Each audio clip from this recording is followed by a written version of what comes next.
പ്രിയപ്പെട്ട കുട്ടികൾ, ഇന്ന് ഇക്കണോമിക്സിന്റെ ഫസ്റ്റ് ചാപ്റ്ററിന്റെ ഏകദേശം അവസാന ഘട്ടത്തിലേക്ക് നമ്മൾ കടക്കുകയാണ്. ഈ ഒരു സമയത്ത് നമുക്ക് ഒരിക്കൽ കൂടി ഇന്നലെ വരെ നമ്മൾ എന്തൊക്കെ കാര്യങ്ങൾ ചർച്ച ചെയ്തു എന്ന് പരിശോധിക്കാം.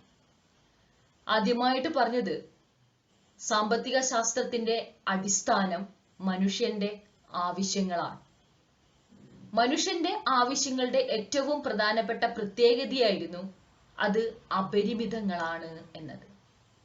ഒരു വശത്ത് മനുഷ്യന്റെ ആവശ്യങ്ങൾ അപരിമിതങ്ങളാകുമ്പോൾ മറുവശത്ത് ആ ആവശ്യങ്ങളെ നിറവേറ്റാൻ വേണ്ടി കൈവശം ഇരിക്കുന്ന വിഭവങ്ങൾ വളരെ ലിമിറ്റഡുമായി, വളരെ പരിമിതവുമായിരുന്നു. അപ്പോൾ ഒരു വ്യക്തിക്കാവട്ടെ ഒരു സമ്പദ് വ്യവസ്ഥയ്ക്കാകട്ടെ എന്തുണ്ടാകുന്നു? സ്കേഴ്സിറ്റി ഓഫ് റിസോഴ്സസ് ഫീൽ ചെയ്യുന്നു, അല്ലെങ്കിൽ അഭിമുഖീകരിക്കേണ്ടി വരുന്നു. എന്തായിരുന്നു സ്കേഴ്സിറ്റി ഓഫ് റിസോഴ്സസ്? വിഭവങ്ങളുടെ ദൗർലഭ്യം നേരിടുന്നു. അപ്പോൾ സാമ്പത്തിക ശാസ്ത്രത്തിൽ നമ്മൾ ചർച്ച ചെയ്യുന്നതൊക്കെ ഈ ദൗർലഭ്യ വിഭവങ്ങൾ എന്ന ഒരു കൺസെപ്റ്റിന്റെ അടിസ്ഥാനത്തിലാണ്. തുടർന്ന് നമ്മൾ വിവിധ സാമ്പത്തിക ശാസ്ത്രജ്ഞന്മാർ, അതായത് Adam Smith, Alfred marshal, Lionel Robinson, ഇങ്ങനെയുള്ള പ്രമുഖരായ 3 സാമ്പത്തിക ശാസ്ത്രജ്ഞന്മാരുടെ സാമ്പത്തിക ശാസ്ത്ര നിർവചനങ്ങൾ പരിശോധിച്ചു. അവസാനം നമ്മൾ ലയണൽ റോബിൻസിന്റെ ഡെഫിനിഷനിലെത്തി. ആ ലയണൽ റോബിൻസിന്റെ ഡെഫിനിഷനിൽ അദ്ദേഹം കൂടുതൽ പ്രാധാന്യം നൽകുന്നത് വിഭവങ്ങളുടെ ദൗർലഭ്യത്തിനാണ് എന്നും പറഞ്ഞു. ഈ വിഭവങ്ങളുടെ ദൗർലഭ്യമാണ് ഒരു സമ്പദ് വ്യവസ്ഥയിൽ അടിസ്ഥാന സാമ്പത്തിക പ്രശ്നങ്ങൾ ഉണ്ടാക്കുന്നത് എന്നും നമ്മൾ പരിശോധിച്ചു, ഇല്ലേ? ഒരു സമ്പദ് വ്യവസ്ഥയ്ക്കകത്ത് എന്തായിരുന്നു അടിസ്ഥാന സാമ്പത്തിക പ്രശ്നങ്ങൾ ഉണ്ടാവാനുള്ള കാരണം? ഒരു സമ്പദ് വ്യവസ്ഥയെ സംബന്ധിച്ചിടത്തോളം അവിടെ താമസിക്കുന്ന മനുഷ്യരുടെ ആവശ്യങ്ങൾ എന്താണെന്ന് പറഞ്ഞു വെച്ചു? അപരിമിതങ്ങളാണ്. ഈ അപരിമിതങ്ങളായ മനുഷ്യാവശ്യങ്ങളെ തൃപ്തിപ്പെടുത്താൻ വേണ്ടി സമ്പദ് വ്യവസ്ഥ പല തരത്തിലുള്ള സാധന സേവനങ്ങൾ ഉൽപ്പാദിപ്പിക്കേണ്ടതുണ്ട്. എന്നാൽ സമ്പദ് വ്യവസ്ഥയെ സംബന്ധിച്ചിടത്തോളം ലഭ്യമായ വിഭവങ്ങൾ, ഈ ഉൽപാദന പ്രക്രിയക്ക് ആവശ്യമായ ലഭ്യമായ വിഭവങ്ങൾ വളരെ പരിമിതവുമാണ്. അപ്പോൾ ഒരു സമ്പദ് വ്യവസ്ഥയ്ക്ക് മുന്നിൽ എന്ത് വരുന്നു? ഒരു വലിയ പ്രശ്നം അല്ലെങ്കിൽ ഒരു ചോദ്യം വരുന്നു.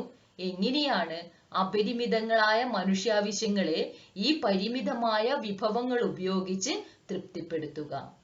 ഇതായിരുന്നു എന്തിന്റെ അടിസ്ഥാനം? ഇതായിരുന്നു അടിസ്ഥാന സാമ്പത്തിക പ്രശ്നങ്ങൾ എന്ന ഹെഡിങ്ങിൽ നമ്മൾ പഠിച്ചത്. അപ്പോൾ അടിസ്ഥാന സാമ്പത്തിക പ്രശ്നങ്ങളെ, ബേസിക് ഇക്കണോമിക് പ്രോബ്ലംസിനെ നമ്മൾ എന്ത് ചെയ്തിട്ടുണ്ട്? 3 ഹെഡിങ്ങിലായിട്ട് ഡിവൈഡ് ചെയ്ത് വെച്ചു. എന്ത് ഉൽപ്പാദിപ്പിക്കണം, എങ്ങനെ ഉൽപ്പാദിപ്പിക്കണം, ആർക്ക് വേണ്ടി ഉൽപ്പാദിപ്പിക്കണം, അതൊക്കെ വളരെ വിശദമായിട്ട് നമ്മൾ ചർച്ച ചെയ്തു. ഈ അടിസ്ഥാന സാമ്പത്തിക പ്രശ്നങ്ങളുടെ ഗ്രാഫിക്കൽ റെപ്രസെന്റേഷൻ ആയിരുന്നു എന്ത്? പ്രൊഡക്ഷൻ പോസിബിലിറ്റി കർവ് അഥവാ ഉൽപാദന സാധ്യതാ വക്രം. അപ്പോൾ ഒരു സമ്പദ് വ്യവസ്ഥയുടെ ഉൽപാദന സാധ്യതാ വക്രം എങ്ങനെ വരയ്ക്കാം, അതിനെ എങ്ങനെ വ്യാഖ്യാനിക്കാം എന്നൊക്കെ നമ്മൾ കഴിഞ്ഞ ക്ലാസ്സിൽ പഠിച്ചിട്ടുണ്ട്. കൂടാതെ പ്രൊഡക്ഷൻ പോസിബിലിറ്റി കർവുമായി ബന്ധപ്പെട്ട് നമ്മൾ ഓപ്പർച്യൂണിറ്റി കോസ്റ്റും മാർജിനൽ ഓപ്പർച്യൂണിറ്റി കോസ്റ്റും പഠിച്ചു. അവസാനം പറഞ്ഞു മാർജിനൽ ഓപ്പർച്യൂണിറ്റി കോസ്റ്റ് വർദ്ധിച്ചു വരുന്നത് കൊണ്ടാണ് ഒരു കർവിന്റെ അല്ലെങ്കിൽ ഒരു പ്രൊഡക്ഷൻ പോസിബിലിറ്റി കർവ് വരച്ചു കഴിഞ്ഞാൽ അതിന്റെ മാർജിനൽ ഓപ്പർച്യൂണിറ്റി കോസ്റ്റ് വർദ്ധിച്ചു വരുന്നത് കൊണ്ടാണ് production possibility curve concave to origin ആവുന്നത്. സാധാരണയായിട്ട് ഒരു സമ്പദ് വ്യവസ്ഥയുടെ പ്രൊഡക്ഷൻ പോസിബിലിറ്റി കർവ് എന്താണെന്നും പറഞ്ഞു വെച്ചു? കോൺകേവ് ടു ഒറിജിൻ ആണെന്നും പറഞ്ഞു വെച്ചു. ഇനി നമുക്ക് പരിശോധിക്കാനുള്ളത് അടിസ്ഥാന സാമ്പത്തിക പ്രശ്നങ്ങൾ വിവിധ തരത്തിലുള്ള സമ്പദ് വ്യവസ്ഥകൾ എങ്ങനെ പരിഹരിക്കുന്നു. 1ാം വർഷം നമ്മൾ പറഞ്ഞിട്ടുണ്ടായിരുന്നു, ഇന്ത്യൻ ഇക്കോണമി പഠിക്കുമ്പോൾ നമ്മൾ തുടക്കത്തിൽ തന്നെ പറഞ്ഞിട്ടുണ്ടായിരുന്നു, ലോകരാജ്യങ്ങളെ 3 ഗണത്തിൽപ്പെടുത്താം. ഒന്ന് ക്യാപിറ്റലിസ്റ്റ് ഇക്കോണമി, മുതലാളിത്ത സമ്പദ് വ്യവസ്ഥ. 2 സോഷ്യലിസ്റ്റ് ഇക്കോണമി, സോഷ്യലിസം, അല്ലെ, സോഷ്യലിസ്റ്റ് സമ്പദ് വ്യവസ്ഥ. 3ാമത്തത് മിക്സ്ഡ് ഇക്കോണമി അഥവാ മിശ്ര സമ്പദ് വ്യവസ്ഥ. ഈ 3 കാറ്റഗറിയെ കുറിച്ചും 3 തരത്തിലുള്ള സമ്പദ് വ്യവസ്ഥകളെ കുറിച്ചും വളരെ വ്യക്തമായിട്ട് നമ്മൾ 1ാം വർഷം പഠിച്ചവരാണ്, അല്ലെ? ക്യാപിറ്റലിസം എന്ന് പറയുമ്പോഴേക്കും നമ്മളെ മനസ്സിൽ വരുന്നു അവിടുത്തെ പ്രോപ്പർട്ടിയുടെ ഒക്കെ, ആസ്തികളുടെ ഒക്കെ തന്നെ ഉടമസ്ഥാവകാശം സ്വകാര്യ വ്യക്തികൾക്കാണ്, അല്ലെ? മുതലാളിമാർ, അല്ലെ? സ്വകാര്യ വ്യക്തികൾക്കാണ് അവിടെ എന്താണ് എല്ലാറ്റിന്റെയും ഉടമസ്ഥാവകാശം ലഭിക്കുന്നത്. സോഷ്യലിസം എന്ന് പറയുമ്പോഴേക്കും നമ്മുടെ മുന്നിൽ വലിയൊരു ചിത്രം വരുന്നു, ഗവൺമെന്റ് എന്നൊരു ചിത്രം വരുന്നു. ഇനിയോ മിക്സ്ഡ് ഇക്കോണമി എന്ന് പറയുമ്പോൾ ഇന്ത്യ ഒരു മിക്സ്ഡ് ഇക്കോണമിയാണ്. നമുക്ക് നമ്മുടെ രാജ്യത്തിന്റെ പ്രത്യേകതയെ അറിയാം, അല്ലെ? നമ്മുടെ രാജ്യത്ത് എന്തുണ്ട്? ഗവൺമെന്റും ഉണ്ട്, അതുപോലെ തന്നെ പ്രൈവറ്റ് ഓണർഷിപ്പ് നിലനിൽക്കുന്നുണ്ട്. അപ്പൊ ഈ 3 തരത്തിലുള്ള സമ്പദ് വ്യവസ്ഥകളെ കുറിച്ചും വളരെ വ്യക്തമായിട്ട് നിങ്ങൾക്ക് അറിയാം. ഇനി ഇത്തരം സമ്പദ് വ്യവസ്ഥകൾ, ഈ 3 തരത്തിലുള്ള സമ്പദ് വ്യവസ്ഥകള് എങ്ങനെയാണ് അടിസ്ഥാന സാമ്പത്തിക പ്രശ്നങ്ങളെ പരിഹരിക്കുന്നത്? ഇതാണ് നമുക്ക് പറയാനുള്ളത്. അപ്പൊ ഒന്നാമതായിട്ട് നമുക്ക് എടുക്കാം ക്യാപിറ്റലിസം. ഇപ്പോ ഒരു സമ്പദ് വ്യവസ്ഥ എന്താണ്? ക്യാപിറ്റലിസം ആണ്, മുതലാളിത്ത സമ്പദ് വ്യവസ്ഥയാണെങ്കിൽ അവിടെ ആരാണ് ഇത്തരത്തിലുള്ള അടിസ്ഥാന സാമ്പത്തിക പ്രശ്നങ്ങൾക്ക് ഉത്തരം നൽകുക? എന്തായിരുന്നു അടിസ്ഥാന സാമ്പത്തിക പ്രശ്നങ്ങൾ? എന്ത് ഉൽപ്പാദിപ്പിക്കണം, എങ്ങനെ ഉൽപ്പാദിപ്പിക്കണം, ആർക്കു വേണ്ടി ഉൽപ്പാദിപ്പിക്കണം? ഈ 3 പ്രശ്നങ്ങൾക്കും ആരാണ് ഒരു ക്യാപിറ്റലിസ്റ്റ് സൊസൈറ്റി, ഒരു മുതലാളിത്ത സമ്പദ് വ്യവസ്ഥയിലെ ഉത്തരം നൽകുന്നത്? ആരാണ് ഇതിന് പരിഹാരം കാണുന്നത്? അതുപോലെ രണ്ടാമതായിട്ട് ഒരു സോഷ്യലിസ്റ്റ് ഇക്കോണമിയിലെ ഒരു സോഷ്യലിസ്റ്റ് ഇക്കോണമി, ഒരു സോഷ്യലിസ്റ്റ് സമ്പദ് വ്യവസ്ഥയിലെ ആരാണ് ഈ 3 പ്രശ്നങ്ങൾക്കും പരിഹാരം കാണുന്നത്? അതുപോലെ ഒരു മിശ്ര സമ്പദ് വ്യവസ്ഥയിലെ, അല്ലെ, ഒരു മിക്സ്ഡ് ഇക്കോണമിയിലെ ആരാണ് ഈ 3 പ്രശ്നങ്ങൾക്കും പരിഹാരം കാണുന്നത്? ഇതാണ് നമുക്ക് പരിശോധിക്കാനുള്ളത്. അപ്പൊ ഒന്നാമതായിട്ട് നമുക്ക് ക്യാപിറ്റലിസം തന്നെ എടുക്കാം, ഒരു മുതലാളിത്ത സമ്പദ് വ്യവസ്ഥ തന്നെ എടുക്കാം. ഒരു മുതലാളിത്ത സമ്പദ് വ്യവസ്ഥയിലെ എന്ത് ഉൽപ്പാദനം, അതായത് ലഭ്യമായ വിഭവങ്ങൾ ഉപയോഗിച്ച് ഏത് തരത്തിലുള്ള സാധന സേവനങ്ങൾ എങ്ങനെയൊക്കെ ഉൽപ്പാദിപ്പിക്കണം എന്നതിന് തീരുമാനമെടുക്കുന്നത് വില സംവിധാനമാണ്. അതിനൊരു പരിഹാരം കാണുന്നത് വില സംവിധാനമാണ്. വില, സാധനങ്ങളുടെ കമ്പോള വില, അല്ലെങ്കിൽ വില സംവിധാനം, പ്രൈസ് മെക്കാനിസം എന്നൊക്കെ നമ്മൾ പറയും. നമുക്കറിയാം ഒരു വസ്തുവിന്റെ വില എങ്ങനെയാ ഫിക്സ് ചെയ്യുക? That is based on demand and supply, അല്ലെ? ചോദനത്തിന്റെയും പ്രധാനത്തിന്റെയും അളവ് നോക്കിക്കൊണ്ടാണ് നമ്മൾ എന്ത് ഫിക്സ് ചെയ്യുന്നത്? സാധാരണ വില നിശ്ചയിക്കുക, ഒരു സാധനത്തിന്റെ വില നിശ്ചയിക്കുക.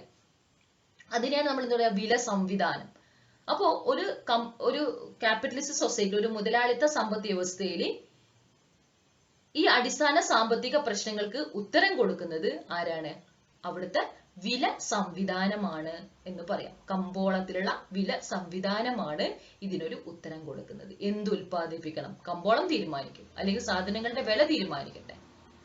സാധനങ്ങളുടെ വില കൂടിയ സാധനങ്ങൾ കൂടുതൽ ഉൽപ്പാദിപ്പിക്കും. കാരണം എന്താ? ഇത് ക്യാപിറ്റലിസം ആണ്. ഒരു ക്യാപിറ്റലിസത്തിലെ ഉൽപാദകരൊക്കെ എന്തിനാണ് ലക്ഷ്യമിടുന്നത്? പരമാവധി ലാഭം ഉണ്ടാക്കാൻ വേണ്ടിയാണ്, അല്ലെ? ഒരു മുതലാളിത്ത സമ്പദ് വ്യവസ്ഥയിലെ ഉൽപാദകര്, പ്രൊഡ്യൂസേഴ്സ് എപ്പോഴും എന്തിനാ ശ്രമിച്ചുകൊണ്ടിരിക്കുക? പരമാവധി ലാഭം ഉണ്ടാക്കണം. ലാഭം ഉണ്ടാക്കണമെങ്കിൽ കൂടുതൽ വിലയുള്ള സാധനങ്ങൾ ഉൽപ്പാദിപ്പിക്കണം.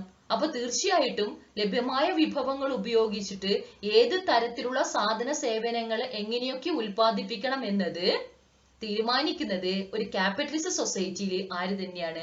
അവിടുത്തെ വില സംവിധാനമാണ്, അല്ലെങ്കിൽ മാർക്കറ്റ് മെക്കാനിസം, കമ്പോള സംവിധാനമാണ് എന്ന് നമുക്ക് പറയാം.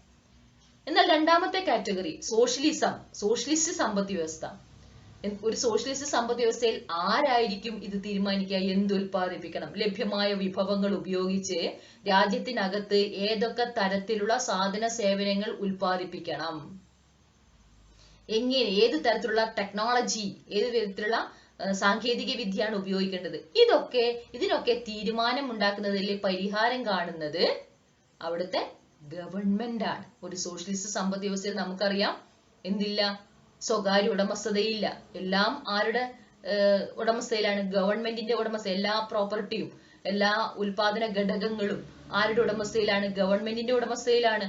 അപ്പൊ ഗവൺമെന്റ് തീരുമാനിക്കും ഏത് തരത്തിലുള്ള സാധന സേവനങ്ങൾ എത്രയൊക്കെ അളവിൽ എങ്ങനെയൊക്കെ ഉൽപ്പാദിപ്പിക്കണം എന്നതിന് ഉത്തരം നൽകുന്നു.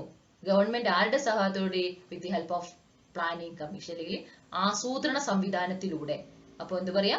ആസൂത്രണ സംവിധാനത്തിലൂടെ ഗവൺമെന്റ് ആണ് അടിസ്ഥാന സാമ്പത്തിക പ്രശ്നങ്ങൾക്ക് ഉത്തരം നൽകുന്നത്. എവിടെ? ഒരു സോഷ്യലിസ്റ്റ് സമ്പദ് വ്യവസ്ഥയിൽ. എന്നാൽ ഒരു മിശ്ര സമ്പദ് വ്യവസ്ഥയിലേക്ക് കടക്കുക, മിക്സ്ഡ് ഇക്കോണമി. നമ്മുടെ രാജ്യത്ത് ഏതൊക്കെ തരത്തിലുള്ള സാധന സേവനങ്ങൾ ഉൽപ്പാദിപ്പിക്കണം എന്നത് തീരുമാനിക്കുന്നത് ആരാ? വ്യക്തികളാണോ? ഗവൺമെന്റ് ആണോ? ആരാണ് തീരുമാനിക്കുന്നത്? രണ്ടുപേരും ചേർന്നാണ് അല്ലെ? കുറെ സാധനങ്ങൾ ഉൽപ്പാദിപ്പിക്കാൻ ആര് തീരുമാനിക്കുന്നു? ഗവൺമെന്റ് തീരുമാനത്തിനനുസരിച്ച് നീങ്ങുന്നുണ്ട്. കുറെ ആരും ഉൽപ്പാദിപ്പിക്കുന്നു?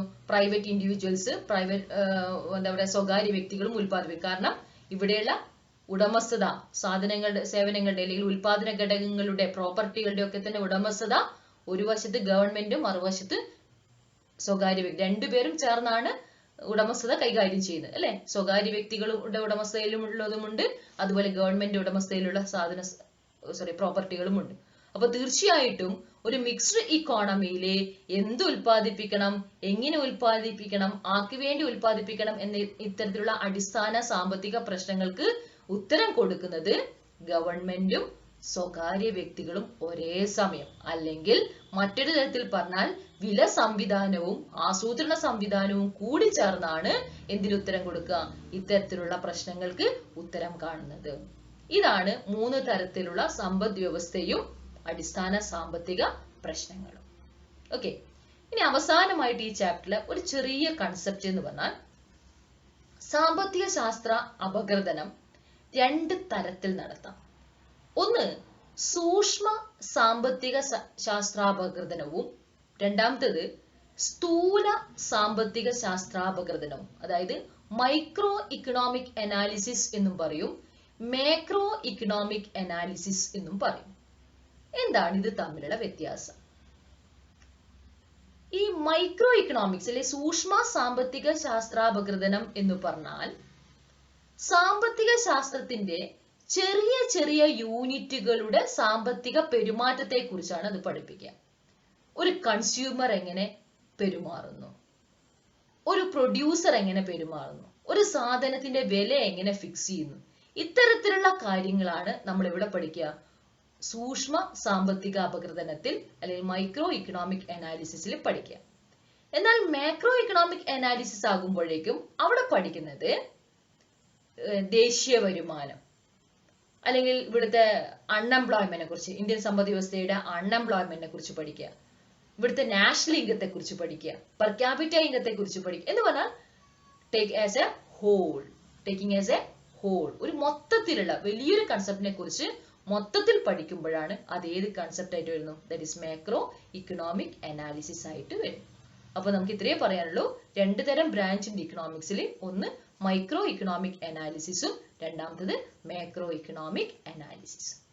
ഓക്കെ, അപ്പൊ ഇതോട് കൂടിയിട്ട് നമ്മുടെ ഫസ്റ്റ് ചാപ്റ്റർ കംപ്ലീറ്റ് ചെയ്യാണ്. Okay, thank you.